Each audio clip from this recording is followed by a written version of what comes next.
기념하는 부활절입니다. 다시 한번 부활의 기쁨, 부활의 능력, 부활의 감사가 오늘 예배를 드리는 우리 모두에게 가득가득 넘치길 주님의 이름으로 축복합니다. 우리는 지난 한 주를 고난주간으로 보냈어요. 고난주간 특별 저녁 기도회를 하면서 제가 첫째 날에 이렇게 기도 제목을 말씀드렸습니다. 한번 들어봐 주세요.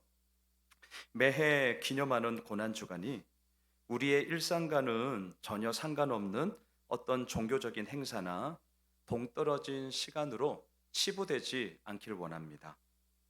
예수님의 고난과 십자가를 생각하며 나의 감정을 억지로 쥐어 짜지도 않았으면 좋겠습니다.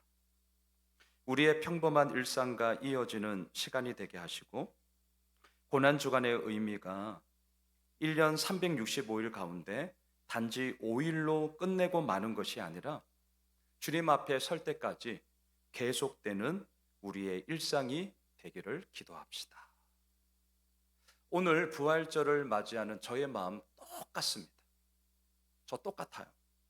그래서 그동안 해오던 사도행전 강해를 계속 이어가려고 합니다. 왜냐하면 오늘은 부활절이니까, 오늘은 특별한 날이니까, 그러면서 그동안 해오던 사도행전 강해를 잠시 멈추고 예수님의 부활을 직접적으로 언급하는 본문들이 얼마나 많습니까? 그 본문을 제가 설교를 한다는 것이 설교자인 저에게는 마치 어떻게 들려졌느냐, 이거와 똑같아요. 예수님의 부활을 우리가 그동안 해오던 일상과는 거리가 먼 너무너무 특별한 날이니까 여기까지는 좋아요. 하지만 그 특별한 한 날로만 치부해버리고 끝내려고 하는 게 아닌가. 우리의 일상과는 상관이 없는 그냥 한 번으로 끝나는 게 아닌가라는 마음이 저에게 많았기 때문에 오늘 이 사도행전 강해를 이어가고자 합니다. 여러분, 예수님의 부활은 오늘 하루로 끝날 수 없습니다. 예수님의 부활은 날마다죠. 예수님의 부활은 우리의 평범한 일상 가운데 계속 이어져야 합니다. 그리고 우리는 알게 될 것입니다.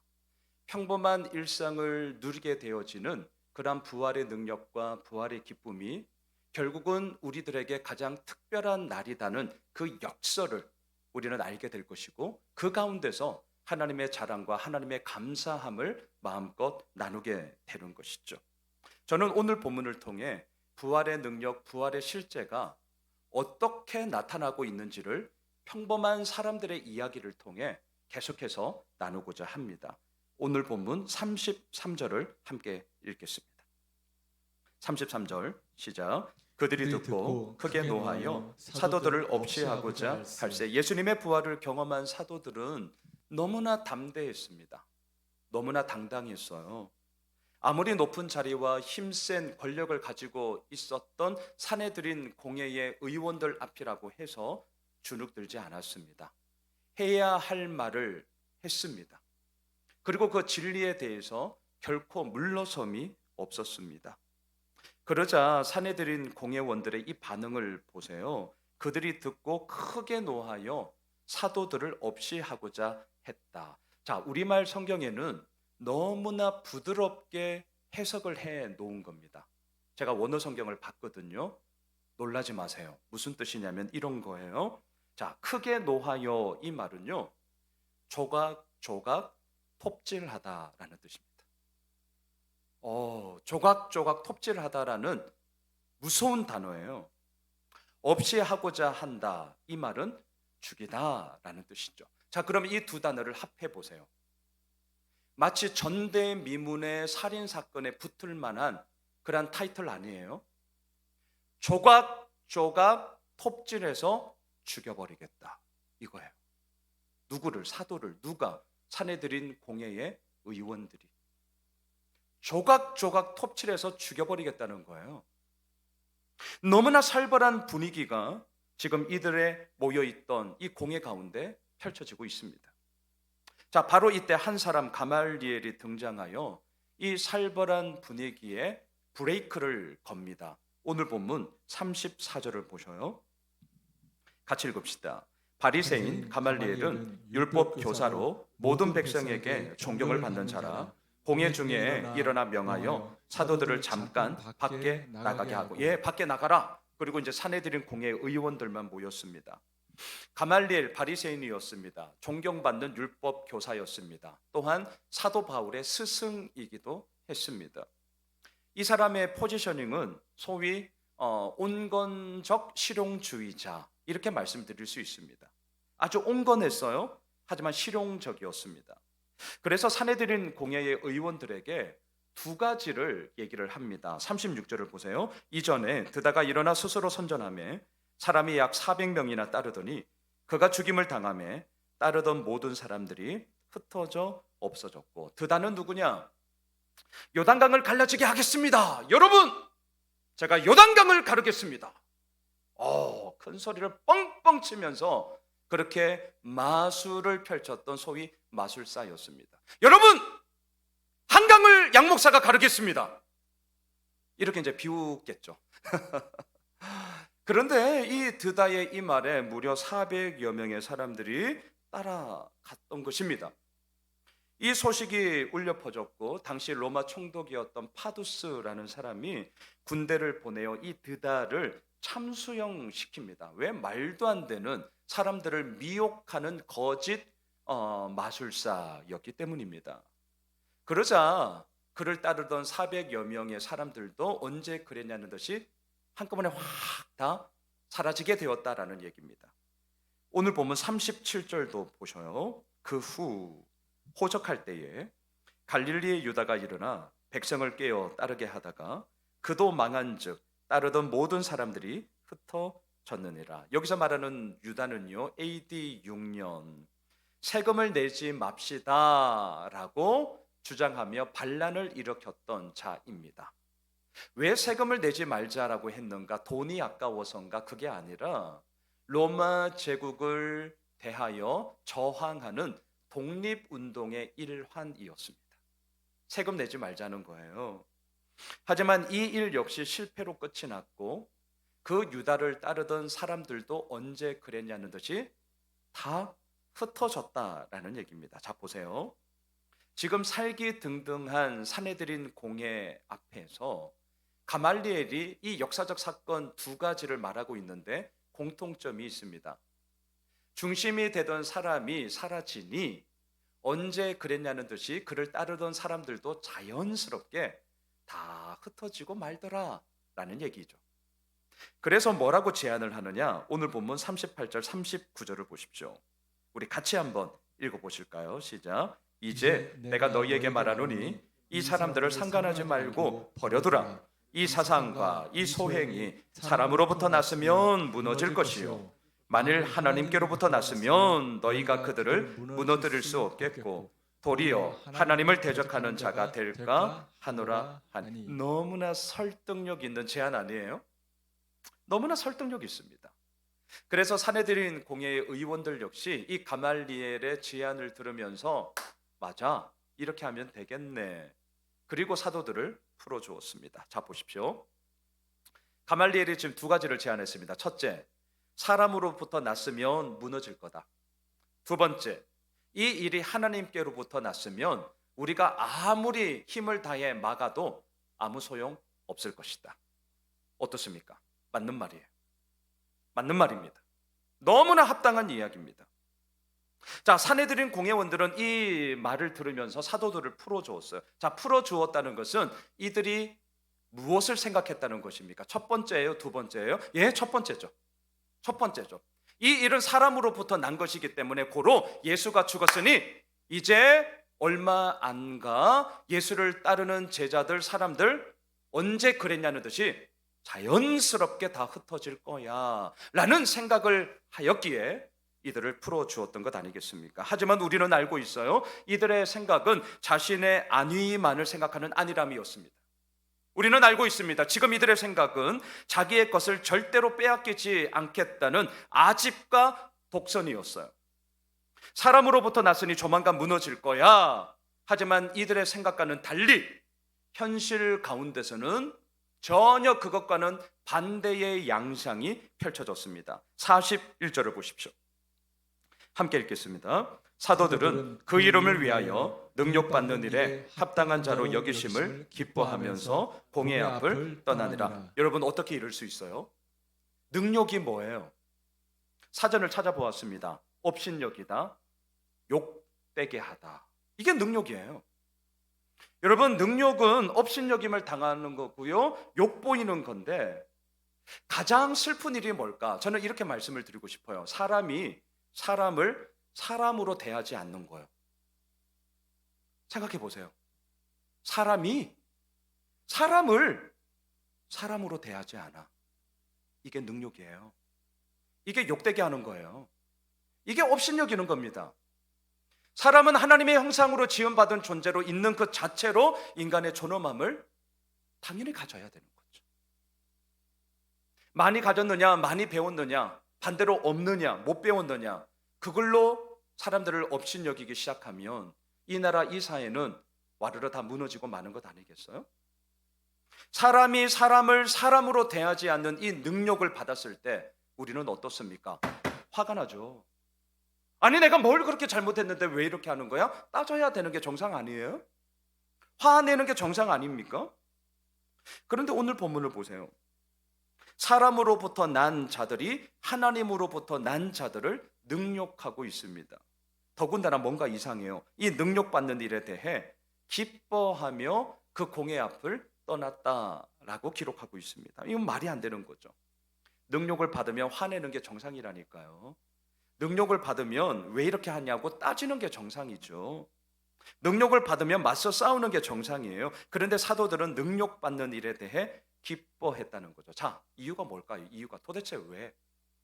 힘이 없어서일까요? 아니요. 아니면 우선은 우리가 이 상황을 피하고 다음에 힘을 모아서 더 한번 우리가 대항해 보자. 다음을 도모하기 위해서였습니까? 아니요. 오늘 본문 41절을 잘 보시면 이유가 너무나도 분명하게 나오고 있습니다.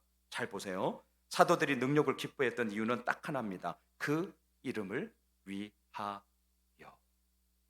예수 그리스도의 그 이름 때문에 능력을 기뻐하며 받았다라는 것입니다. 여러분 저는 이렇게 한번 정리하고 싶어요. 중요한 것은 뭐냐? 그렇게 하는 이유가 뭐냐? 또는 그렇게 하는 판단 기준이 뭐냐? 이것이 참 중요하다는 것을 우리는 다시 한번 확인하게 됩니다.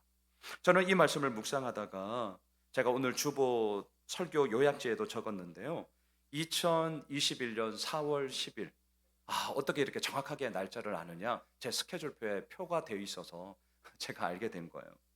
그때 한 사건이 있었습니다. 무슨 일이 있었냐? 우리 교회 박용구 정미영 집사님이 계시는데 아들 성규가 있습니다. 제가 성규랑 약속을 한 게 있어서 이제 약속을 지키고자 저희 아내 그리고 우리 막둥이 세찬이 그리고 성규 저 이렇게 토요일 날 맛있는 거 사주려고 하여튼 의왕 쪽에 맛있는 곳이 있어요. 제가 우리 어린이들을 대접하고자 약속을 지키고자 하여튼 그렇게 맛있게 이제 점심 먹으러 갔어요. 밥을 막 먹고 있는데 성규가 저한테 질문을 했습니다. 목사님, 성경에 아버지가 신 포도를 먹었으므로 아들은 이가 시지 않다라고 했는데 처음부터 막 질문이 얼마나 어려운지. 이게 뭔 말이요? 지금 뭔 말인지 아시죠? 어른들이요. 이게 뭔 말이에요? 네. 그러면 선악과를 따먹은 아담과 하와의 죄가 왜 우리의 죄예요? 밥 먹다가 체하는 줄 알았습니다. 진짜 2년 전의 일이에요. 2021년 4월 10일 제 스케줄표에 적어놨더라고요. 제가 너무 진짜 기억에 남는 시간이어서 제가 스케줄표에 적어놨어요. 참고로 그때 성규가 초등학교 4학년이에요. 지금 6학년이거든요. 여러분 4학년 아들이 이런 질문을 했어요. 너무나 뜻밖의 질문을 받아서 제가 바로 대답을 못했어요. 헐? 뭐지? 그래서 제가 말했습니다. 목사님이 밥 먹을 동안에 생각할게. 그리고 대답해 줄게. 자, 그리고 이제 밥을 먹는데 밥이 넘어갑니까? 뭐라고 답해야 되지? 또 생각이 났더라도 어려운 말 하면 안 되니까 어떻게 이해할 수 있는 말을 할 수 있지? 그리고 또 이 생각도 했어요. 야, 이거 대답 잘못했다가 성규가 집에 가면 아빠 엄마한테 말할 텐데, 야, 이 양 목사 실력 형편없다고 이거 다 들통나는 거 아니야? 뭐 이런 생각과 함께 막 뭐 밥이 넘어갑니까? 뭘 먹었는지도 잘 모르겠고 하여튼 막 생각을 했어요. 그리고 이제 밥 다 먹고 이제 가려고 하는데 그 옆에 있던 우리 막둥이 아들을 봤어요. 막둥이 아들. 동갑이거든요.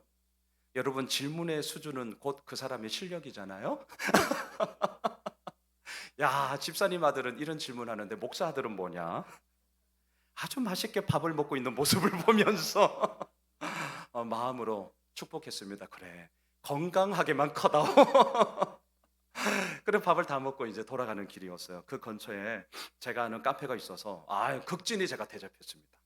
카페로 이제 모시고 가는 길에 생각난 게 있었습니다. 성규야, 성경에 아빠가 신포도를 먹었는데 아들의 이는 쉬지 않아 라고 한 이야기는 아빠의 잘못은 아빠의 잘못이지 아들의 잘못이 아니라는 거잖아. 그런 거죠. 예, 연자제는 없다 이런 거잖아요. 자, 그럼 봐봐. 성경이 왜 그 얘기를 했을까? 포인트는, 핵심은 누가 잘못했는가를 보라는 거잖아. 그렇죠.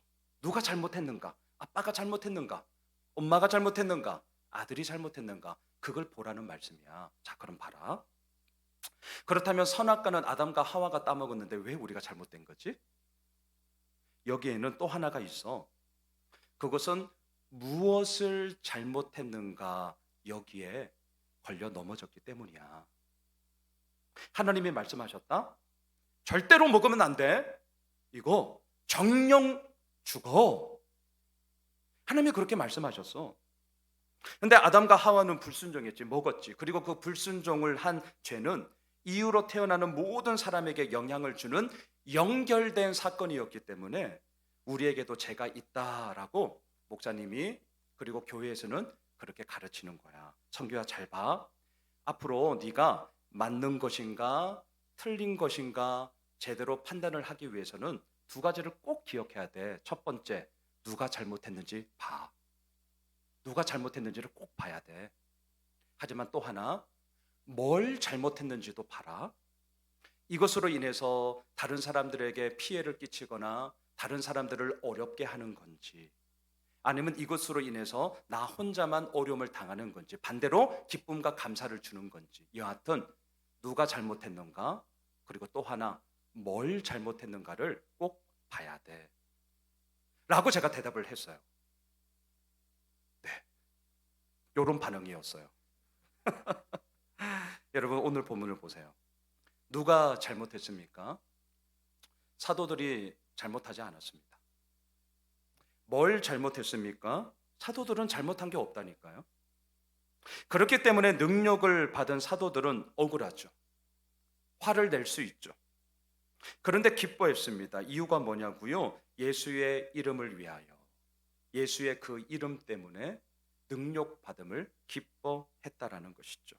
여러분, 잊지 마십시오. 이렇게 하는 이유가 뭐냐, 이렇게 하는 판단 기준이 뭐냐에 따라서 이렇게 너무나도 다른 삶의 결과를 우리들 가운데 도출될 수 있는 것입니다. 우리는 알고 있습니다. 사도들은 예전에는 전혀 이런 모습이 아니었습니다. 자기 자신만을 위하는 사람이었습니다. 예수님을 3년간 따라다녔습니다.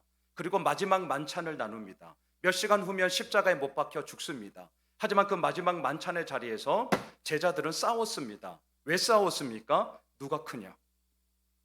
누가 크냐? 왜 누가 크냐 때문에 싸웁니까? 이제 예수님이 왕이 되면 내가 더 높은 한 자리에, 너보다는 내가 낫기 때문에 내가 그 자리를 차지할 거야 라는 마음이 있어서 그 욕망과 탐욕의 이야기로 마지막 만찬의 자리에서까지 싸웠던 자들이 사도들입니다. 예수님의 십자가 앞에 나는 모른다 부인하고 다들 도망간 자들이 사도입니다. 그런데 어떻습니까? 이제는 완전히 달라졌습니다. 오늘 본문에 나오는 가말리엘의 이 말을 빌리자면, 사도들은 사람으로부터 난 자들이 아니라 이제 하나님으로부터 난 자들이 되었습니다. 이유가 무엇입니까? 부활하신 예수님을 만났기 때문입니다. 이유가 무엇입니까? 예수님의 부활이 이들의 현실 가운데 진짜가 되었기 때문입니다. 공회원들은 사도들에게 예수의 이름을 말하지 마! 협박하고 풀어줍니다. 하지만 부활하신 예수님을 만난 사도들은 멈추지 않았습니다. 오늘 본문 마지막 42절을 함께 읽겠습니다. 시작. 그들이 날마다 성전에 있든지 집에 있든지 예수는 그리스도라고 가르치기와 전도하기를 그치지 아니하니라. 그렇습니다. 부활하신 예수님을 만난 증인으로 2023년 4월 9일을 살아가는 부활절 예배를 드리고 있는 우리들의 삶, 여러분 오늘 한 날로 부활의 이야기를 땡 하고 잊어버리지 마십시오. 제가 매주일마다 예배를 여는 기도, 이제 아실 거예요. 그 당일날 아침 큐티 묵상한 것을 열면서 제가 늘 변함없이 늘 마무리로 이 기도를 끝내는 거, 부활이요 생명 대신 예수 그리스도의 이름으로 기도합니다. 의도예요. 저의 의도예요. 이 부활의 이야기가 오늘 부활절 한 날로만 끝나면 안 된다는 것이죠. 여러분 오늘 42절이 우리들의 결론입니다. 예수님의 부활의 능력은요 날마다죠. 예수님의 그 부활의 능력은 성전에 있든지 집에 있든지, 더 나아갈까요? 우리의 일터가 어디이든지 간에 누구를 만나든지, 그리고 더 나아갑시다. 뭘 얘기하는 거예요? 예수는 그리스도다 라는 것을 가르치고 전하는 것이죠. 멈출 수 없습니다. 그칠 수 없어요. 계속 이어져야 합니다. 이게 바로 부활의 능력이죠. 여러분 그리스도 뜻이 뭐예요? 헬라어죠. 히브리어로 메시아잖아요. 기름 부음을 받은 자. 누가 기름 부음을 받나요? 왕, 대제사장, 선지자. 예수 그리스도는 우리의 삶을 다스리는 왕이십니다. 예수님은 나의 죄를 속하여 주신 제사장이십니다. 예수님은 나의 삶의 길을 인도하시는 선지자이십니다. 이 긴 말을 우리가 줄여서 얘기하는 것이죠. 예수는 그리스도이십니다. 이것을 전하기를 그치지 않았습니다. 날마다였어요. 어디에서든지 누구를 만나든지 이 부활의 이야기가 사도들 가운데는 계속되었습니다. 말씀을 정리하겠습니다.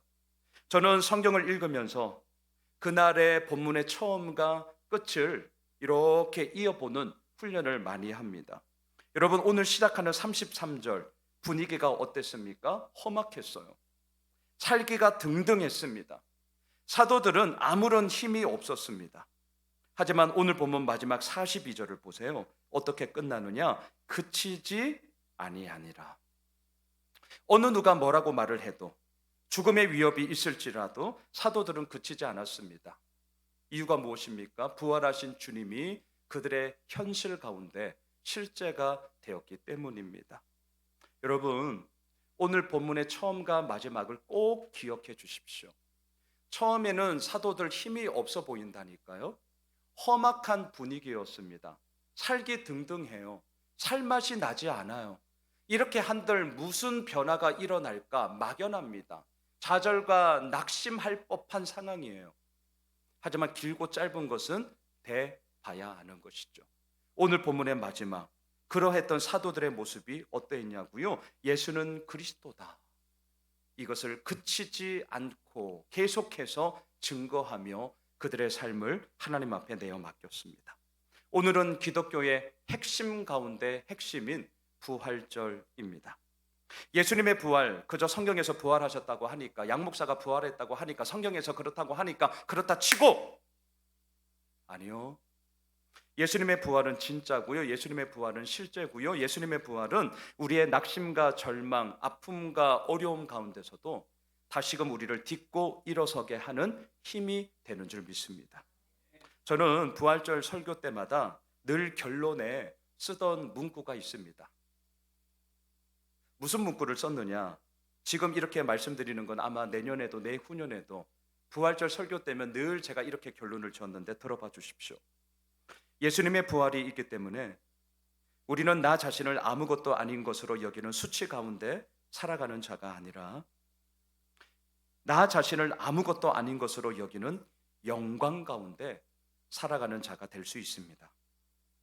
예수님의 부활이 있기 때문에 우리는 나의 힘으로는 아무것도 할 수 없다는 무기력함에 빠지는 것이 아니라 나의 힘으로는 아무것도 할 수 없다는 참된 진실의 능력에 사로잡혀 사는 자가 될 수 있습니다.